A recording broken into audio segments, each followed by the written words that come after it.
രാവിലെ തന്നെ പേസ്റ്റും ഞാനുമായിട്ടുള്ള അംഗമാണ് നടന്നുകൊണ്ടിരിക്കുന്നത്. പണ്ടൊക്കെ ഇത് മിക്ക വീടുകളിലും കാണാൻ പറ്റുന്ന ഒരു ആചാരമായിരുന്നു. ഇപ്പൊ ഇത് ഞങ്ങളുടെ വീട്ടിൽ മാത്രമേ ഉള്ളതാണ് എനിക്ക് തോന്നുന്നത്. ഇത് ഭയങ്കര സാഹസികം നടന്നൊരു പരിപാടിയാണ്. ലാസ്റ്റ് ബ്രഷിൽ ഇച്ചിരി പേസ്റ്റ് കിട്ടുമ്പോൾ ഒരു സന്തോഷം ഉണ്ടല്ലോ, അത് പറഞ്ഞറിയിക്കാൻ പറ്റൂല. പണ്ടാറ പല്ല് പിന്നെയും പൊന്തുന്നതിന് മുന്നേ പല്ല് തേച്ച് അടിച്ചമർത്താം. തുണി നനയ്ക്കാൻ ഞാൻ എപ്പോഴും ഇറങ്ങാൻ പോയാലും അന്നേരം മഴ തുടങ്ങും. ആഹാ, എന്നാ പിന്നെ ഇന്ന് അങ്ങനെ വിട്ടു കളഞ്ഞാൻ പറ്റൂലല്ലോ. കേരളത്തിൽ 12 മാസത്തിലെ 7 മാസം മഴയാണെങ്കിലും എന്റെ നിപ്പും ഭാവം കണ്ട എലി പുന്നല്ല് കണ്ടോലുണ്ടെന്ന് അമ്മ. ഇവിടെ ഒരാൾ ഇഞ്ചക്ഷൻ വാങ്ങി കൂട്ടാനുള്ള പരിപാടിയാണെന്നാണ് തോന്നുന്നത്. തൊട്ടപ്പുറത്ത് നിന്ന് ഡാൻസ് മാസ്റ്റർ വിക്രം മാങ്ങപ്പറയി ചെളിക്കുത്തി പഠിപ്പിച്ചു കൊടുക്കുന്നുണ്ട്. എല്ലാരും കളിക്കുന്ന സ്ഥിതിക്ക് ഞാനും കൂടി ഇച്ചിരി അർമാദിക്കാം. അഴയത്ത് കിടന്ന് ചാടുന്ന കണ്ടപ്പോഴേ അച്ഛൻ പറഞ്ഞ് നാളെ എല്ലാവർക്കും ഫാമിലി ആയിട്ട് പോയിട്ട് ഇഞ്ചക്ഷൻ അടിക്കാന്ന്. ഡാൻസ് കണ്ടിട്ട് എനിക്ക് വാദം പിടിച്ചാണെന്ന് ആരും വിചാരിക്കില്ലേ. ഡാൻസും പാട്ടും കുളിയൊക്കെ കഴിഞ്ഞത് ഭയങ്കര വിശപ്പ്. എന്നാ പിന്നെ ചോറുണ്ടാന്ന് വിചാരിച്ച അമ്മയോട് കറി എന്താന്ന് വെച്ചാൽ പറഞ്ഞ് ചിക്കൻ കറിയാണ്. ഞാനറിയാതെ എന്റെ വീട്ടിലൊരു ചിക്കൻ കറിയോ, ബട്ടർ ചിക്കൻ, ചില്ലി ചിക്കൻ എന്നൊക്കെ കേട്ടിട്ടുണ്ട്. എന്നത് തക്കാളി ചിക്കനാ? അയ്യേ രസം, എന്നെ പറ്റിച്ചതായിരുന്നു.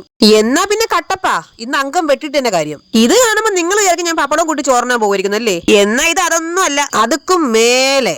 അതിനാദ്യം വേണ്ടത് തേങ്ങയാണ്. അല്ലെങ്കിലും പരീക്ഷണം നടത്താൻ പണ്ടേ തേങ്ങ ബെസ്റ്റാണ്. ആണ് കിലോയ്ക്ക് 100 രൂപയുള്ളൂ എന്ന് അച്ഛൻ. ഇനി അടുത്ത് വേണ്ടത് ശർക്കരയാണ്. ശർക്കര ഇങ്ങനെ ചീകി ഇടണേ. ഇപ്പൊ നിങ്ങളുടെ മനസ്സിൽ എന്താന്ന് ഞാൻ പറയട്ടെ, വട്ടാണല്ലേ എന്നല്ലേ?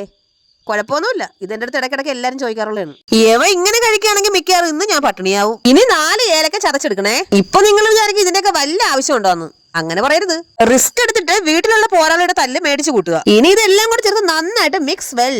ഇനി ചില ഉത്സവ പറമ്പിൽ കാണുന്ന പോലെ 1 വെച്ചാൽ 2, 2 വെച്ചാൽ 3 പപ്പടം അങ്ങോട്ട് വാരി നിരത്തുക. ഇതിന്റെയൊക്കെ വല്ല ആവശ്യം ഉണ്ടോന്നാണെങ്കിൽ ഒരു ആവശ്യമില്ല, തല്ലുള്ളിത്തരം. ഇനി ഒരു പപ്പടം കയ്യിലെടുത്ത് അതിനകത്തേക്ക് ഈ തേങ്ങാക്കൂട്ട് അങ്ങോട്ട് വെച്ചു കൊടുക്കുക. ഇനി നന്നായിട്ട് സൈഡെല്ലാം വെള്ളം വെച്ചിട്ട് അങ്ങോട്ട് ഒട്ടിക്കുക. എവിടെ ഒട്ടുന്നില്ലല്ലോ. ഈ പരിപാടി ഞാൻ തുടങ്ങിയപ്പോ ഭയങ്കര എളുപ്പമെന്നാണ് വിചാരിച്ചത്. പക്ഷെ സംഗതി ഒട്ടുന്നില്ല. ഇനിയിപ്പോ അമ്മയുടെ മിഷനിൽ കേട്ട് 2 അടി അടിച്ചെടുത്താലോ. അതിനിടയ്ക്ക് ഒരാളെ സ്റ്റാപ്ലറും കൊണ്ടുവന്നിട്ട് പറയാ ഇത് വെച്ച് അടിച്ചു വെച്ചാൽ മതി. ഇതെല്ലാം കൃത്യമായിട്ട് അങ്ങനെ ഒരു വീട്ടിലെത്തിയെന്നാണ്. അങ്ങനെ ഒരുവിധം വെള്ളം മുക്കി കുളിപ്പിച്ച് ഞാൻ എല്ലാത്തിനും ഒട്ടിച്ചെടുത്തിട്ടുണ്ട്. ഇനി നല്ല തിളച്ച എണ്ണക്കകത്തിട്ട് വറുത്തങ്ങോട്ട് കോരുക. അയ്യോ, എണ്ണ തിളച്ചില്ല. എണ്ണക്കകത്തേക്ക് ഇടുമ്പോൾ സകലത് പൊട്ടി തരിപ്പണാവുന്ന വിചാരിച്ചാൽ ഇട്ടെങ്കിലും പക്ഷെ അടിപൊളിയായിട്ടോ. ദേ നല്ല സൂപ്പർ ആയിട്ട് കിട്ടിയിട്ടുണ്ട്. ഒന്ന് ടേസ്റ്റ് ചെയ്ത് നോക്കാന്ന് വിചാരിച്ച് ഒരെണ്ണം എടുത്ത് കടിച്ചപ്പോ ശരിക്കും പറഞ്ഞ പപ്പടത്തിന്റെ ഉപ്പും അതിനകത്തുള്ള ഫില്ലിങ്ങിന്റെ മധുരവും എല്ലാം കൂടെ ആയപ്പോ അടിപൊളി. വീട്ടിലുള്ള എല്ലാവർക്കും ഒരുപോലെ ഇഷ്ടപ്പെട്ടൊരു സ്നാക്സ്. പുറമേ നല്ല ക്രിസ്പിയും അകമേ നല്ല സോഫ്റ്റും. അച്ഛൻ ഇങ്ങനെയുള്ള ഉടായ്പ സാധനങ്ങളൊന്നും പിടിക്കാത്തതാണ്. പക്ഷെ ഇന്ന് എന്തോ നല്ലൊരു ഇഷ്ടപ്പെട്ടിട്ടുണ്ട്. ചീതൂട്ടിക്ക് വായിൽ വെച്ചു കൊടുത്തപ്പോഴാണ് ടാറ്റ പറഞ്ഞ സമയമില്ല ഇത്രയും കഴിക്കണമെന്ന്. നമ്മുടെ ചാനൽ എല്ലാവരും സബ്സ്ക്രൈബ് ചെയ്ത് സഹായിക്കണേ. ടാറ്റാ.